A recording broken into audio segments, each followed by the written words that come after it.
Kapolri harus bersih. Dialog kita lanjutkan. Masih bersama Yunarto Wijaya dan Joni Plate. Mas Toto, ini kan menarik seperti Anda katakan bahwa agak sedikit kok ya mungkin ada perlakuan berbeda pada saat menyusun kabinet. KPK, PPATK dilibatkan pada saat justru ini pejabat publik yang menanggung masalah-masalah hukum.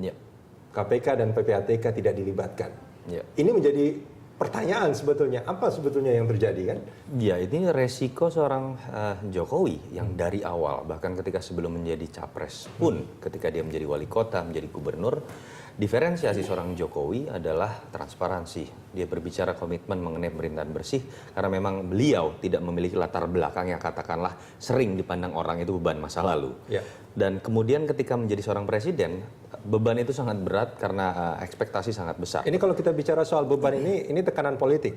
Ini bukan tekanan politik. Atau kewajiban yang dipegang oleh seorang presiden. Tekanan publik yang memang itu dimiliki, yang haknya itu dimiliki oleh publik begitu. Dan yang kita lihat adalah bagaimana kemudian kompromi terjadi. Ini yang seakan-akan muncul di persepsi. Apakah politik harus mengharamkan kompromi? Tidak. Yang saya sering mengatakan kompromi itu pasti ada. Transaksi yang harus diharamkan dalam kompromi tersebut begitu.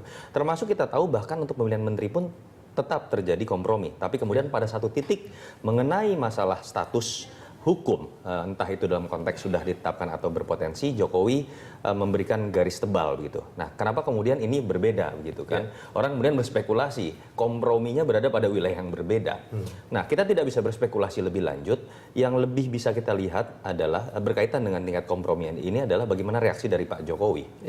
Apakah kemudian itu sebetulnya kita tunggu sampai sekarang kan? Iya, artinya orang akan melihat, akan berspekulasi lebih lanjut ketika Pak Jokowi sudah bereaksi. Sederhana saja. Ya, sebelum kalau dia Pak bereaksi, Jokowi, sekarang di publik sudah banyak yang mengatakan bahwa sebetulnya ada transaksi politik di sana, ada tekanan politik di sana. Kalau dari sisi ke KPK atau tidak rekomendasi ini, maka ada satu hal yang juga perlu diperhatikan.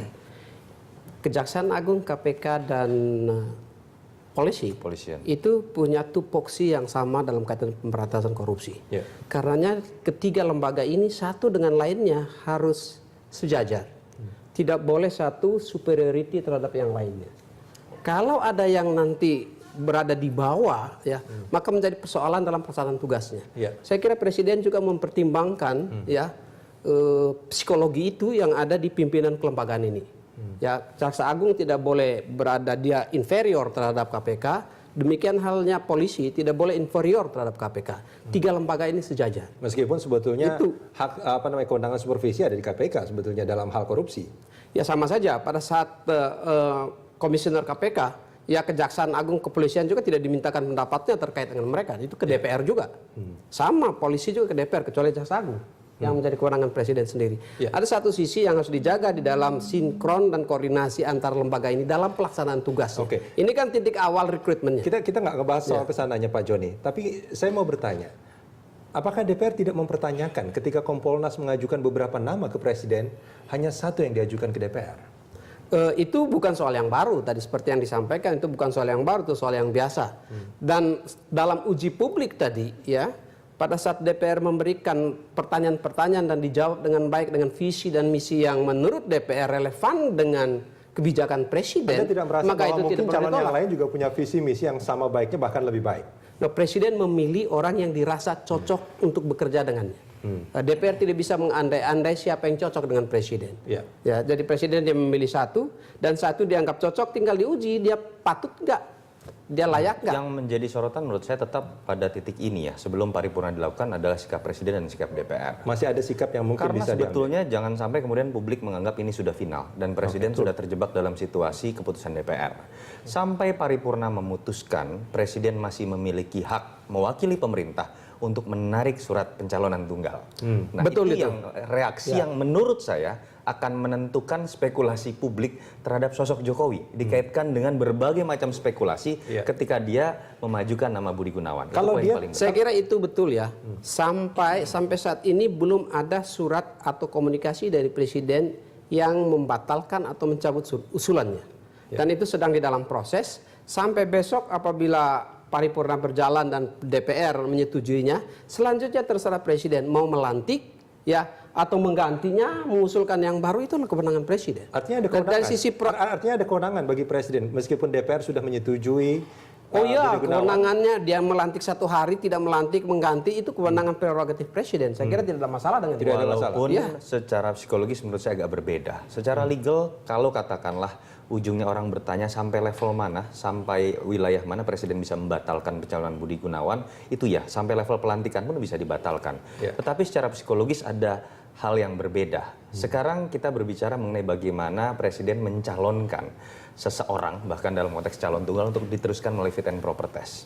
Lebih bijak, kalau betul memang buat seorang presiden status hukum itu adalah sebuah hal besar, Ya. tentu saja lebih baik itu ditarik atau dicabut suratnya Sedini mungkin. pada saat ketika belum diputuskan oleh paripurna. Oke. Sehingga kemudian yang dibaca oleh publik adalah presiden membatalkan keterpihakannya untuk memilih seseorang karena ternyata sudah memiliki kekuatan hukum yang berbeda dengan pada saat ketika belum disalonkan. Ya, kita punya Betul, beberapa akan nama yang tetapi, kita tampilkan. presiden juga ya tidak bisa dengan serta merta.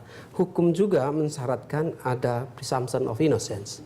Ya, saat ini baru ditetapkan sebagai tersangka, proses hukumnya sama sekali belum berjalan. Ya. Itu tidak bisa diasumsikan Tapi ini guilty atau bersalah. Tak Betul, bisa tapi juga. bukannya ini hak prerogatif presiden. Artinya kalau presiden merasa bahwa sudah menjadi tersangka, artinya ini sudah mengkhawatirkan. Balik lagi, ini bukankah- adalah subjektivitas seorang presiden yang akan dinilai oleh publik. Ya. Presiden tentu tidak bisa ditekan ya, atau dengan pendapat publik tanpa satu dasar undang-undang, dasar aturan atau kekuatan hukum yang kuat. Itu saya kira tidak bisa. Ya. Lembaga presiden juga harus dijaga kewibawaannya. Sekarang ini keputusan presiden, dan apabila kita asumsikan besok itu disahkan atau disetujui oleh DPR, ya, maka selanjutnya itu ada di presiden untuk menindaklanjuti. Kalau Nasdem jelas setuju ya. Tetapi Nasdem sejauh ini tidak ada proses dan peraturan yang dilanggar. Akan tetapi kita juga melihat ini ada bahaya di antara lembaga negara. Apa ya. itu? Yaitu apa? Lembaga negara, KPK khususnya kita harapkan sebagai lembaga ujung tombaknya hukum yang sekarang terkesan ya sudah terlibat jauh ke dalam persoalan politik yang beyond authority-nya. Ini juga dikhawatirkan. Lalu bisa juga berdampak pada apa? Fanatisme institusi. Ya. Ini nanti bisa lembaga yang satu dengan lembaga yang lain ada dendam dan saling menghancurkan, dan ini buruk untuk perkembangan pemberantasan korupsi Ini yang di Indonesia sebetulnya juga. saya harapkan pada proses fit and proper test yang dilakukan oleh DPR itu bisa dijembatani. Ketika kita berbicara Komisi 3, mereka juga mitra kerja KPK termasuk. Saya sangat menyayangkan ketika proses sedemikian cepat. Fit and proper ini dengan segala hormat. Padahal punya waktu saya 20 melihat hari ya. hanya seakan-akan menjadi kosmetik politik. Sangat cepat mengambil keputusan, kita tidak lagi berbicara KIH dengan KMP. Betul. Ya. Padahal ada hal yang sangat substansial yang tadi Pak Joni sudah katakan. Kita tahulah bagaimana gap, bahkan cenderung konfliktual hubungan antara kepolisian dengan kejaksaan dengan KPK. Di sini KPK seakan-akan memang seperti dianak emaskan oleh publik dalam tanda kutip begitu ya. Dan ini yang menurut saya harusnya dijembatani. Ketika kemudian ada pihak-pihak yang menyatakan KPK sudah masuk wilayah politik dengan mengambil momentum yang tidak tepat.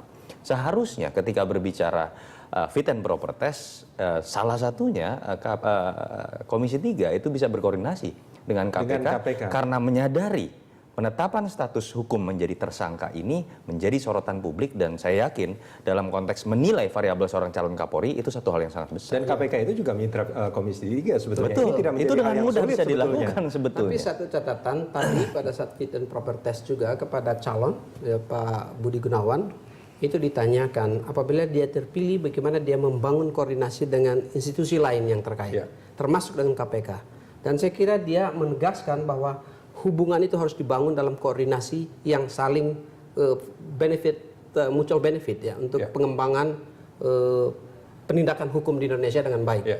Itu ada komitmen yang kuat dari Pak Budi Gunawan. Jadi tidak ada perasaan pribadi di situ.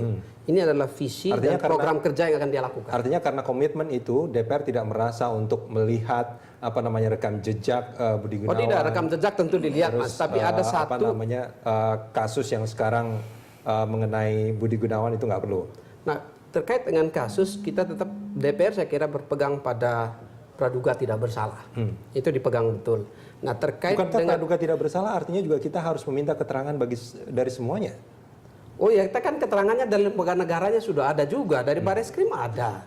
Ini bukan kecuali tidak ada sama sekali. Tertulis dari lembaga Bareskrim bahwa tidak Pak ada Budi kasus Gunawan pidana. itu tidak terdapat kasus pidana dan kekayaannya diperoleh secara wajar. Ya, Itu yang DPR disampaikan. merasa keterangan yang dari jadi persoalan Bareskrim itu ya, sudah cukup. Yang menjadi persoalan pada saat di mana pemeriksaan oleh Bareskrim itu dulu dianggap tidak ada masalah dan kemudian pemeriksaan terhadap kasus yang sama dilakukan oleh KPK, ya, dan ditemukan ada masalah. Komunikasi dua institusi ini tidak ada. Dari sisi etika dan koordinasi kerja, saya kira lebih patut jika sebelumnya KPK menyampaikan lagi kepada Bareskrim, ini ada persoalan. Dan DPR tidak perlu menjembatani itu ya. Saat ini sudah terlanjur KPK mengumumkannya. Ya, lalu ada dua keputusan, ya, yang satu masih dalam tahap awal, yang satu sudah keputusan final tertulis. Baik, Pak yang Joni. mana yang harus dipakai? Kita akan sambung ini di segmen berikut.